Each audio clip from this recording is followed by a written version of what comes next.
Cape Verde at F&B. Thankfully, we moved on to quite well from then on until I missed a penalty in the quarterfinals. But it was an incredible experience, and I'm sure the Moroccans will be that having that home support makes such a big difference. We weren't going to mention it, Dean. Don't worry. I like quickly so we can move on. Let's do that. John, this time around then, what should we be looking out for this tournament? Well, I think Morocco as hosts, Dean has mentioned about on the pitch, but off the pitch, a huge amount of investment in infrastructure, football infrastructure. They're looking at the World Cup in a few years, so it'll be interesting with hosting, what sort of crowds there will be. Will this be the last AFCON for some big stars like Salah, like Mane, like Mahrez? For Salah, it's another chance to win this title. He's never won it before. And the fact it's taking place just before a World Cup, what impact will that have? For example, Nigeria, will they have a hangover from not qualifying? Will some before the World Cup because of bad performances at the AFCON? So that adds another dimension to this tournament. Let's go through this then, looking at all the 24 teams, the key players. We'll have some predictions as Ivory Coast defend the title they won on home soil in 2023. We'll start with the hosts then this time around, the big favourites Morocco, who are in Group A, along with the 2012 winners Zambia, Mali, and the underdogs Comoros. John, we're all wondering if the hosts can clinch that second title, their first since 1976. The pressure will be on. Massive, massive pressure. They have been building up to this for a long time. And remember, they suffered a shock defeat in the last 16 at the last AFCON. And their star player, Ashraf Hakimi, struggling with an ankle injury, hasn't played since the start of November. After that, I think you'd say it's a battle for second place. You've got Mali, who are managed by Tom Saintfiet, who took Gambia to the quarterfinals. They suffered an unlucky quarterfinal defeat at the last AFCON. You've got Comoros, the underdogs, but they qualified top of a group above Tunisia and Zambia, who have just changed their manager as well. But Morocco, massive, massive favourites. So will Morocco be able to win on home soil? I've been speaking to one of Morocco's key players, the former Manchester United, now Real Betis midfielder, Sofiane Amrabat. I think for every Moroccan, it's a dream to play for Morocco. I played already a lot of games, a lot of tournaments, but still every time I put the Moroccan jersey, it's like an amazing feeling, a special feeling. It's difficult to explain, it's something you feel inside in your heart. So I really looking forward to this Africa Cup, especially because it's at home. We hope it will be our Africa Cup.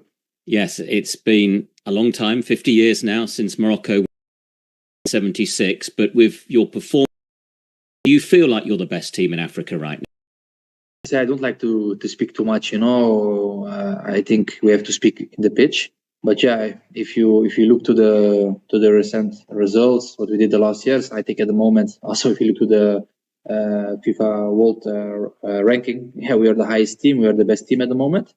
So yeah, we have to show that.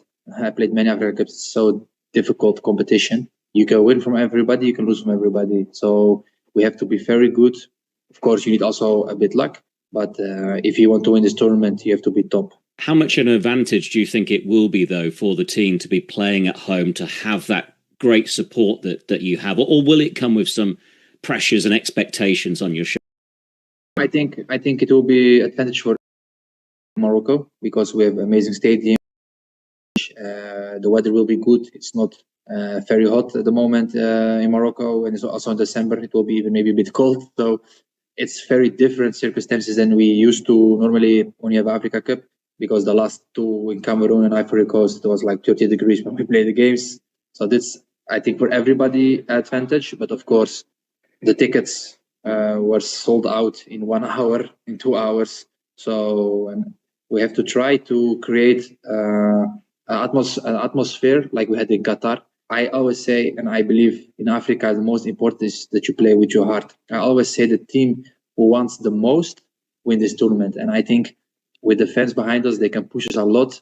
We have to show this intensity, and I think if we can do that with our quality, and then we can come very far, and hopefully we can win the tournament.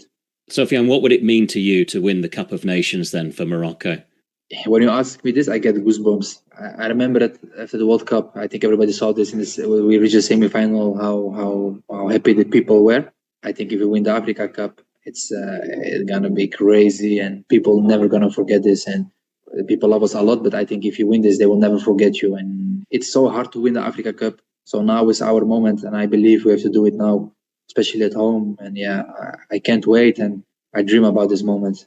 That is the Moroccan midfielder, Sofiane Amrabat. Dean Furman, you can hear what it would mean to him to deliver the success for Morocco. How big a factor will the pressure be there? Or can they make that home advantage and the noise the crowds will generate count? It's so important for them to get off to a good start. I think if you get off to a good start, you get the nation behind you, and that's so important. I actually think if we look back at the last AFCON with the start Ivory Coast had and the turmoil that they went to, I mean, the miracle that they turned it around. But you could see the disappointment of a nation in the stands, and to be in that environment is very, very difficult to play in. So I think for Morocco, get up against Comoros in their first game, if they get off to a good start, get that nation roaring behind them. I mean, tickets sold out within an hour. There's no surprise there because those fans are so incredibly passionate about their football, about their country. But so vital for them to get off to a good start, a good performance, a good win against Comoros, which they'll be the favourites to do, to get that nation really pushing behind them.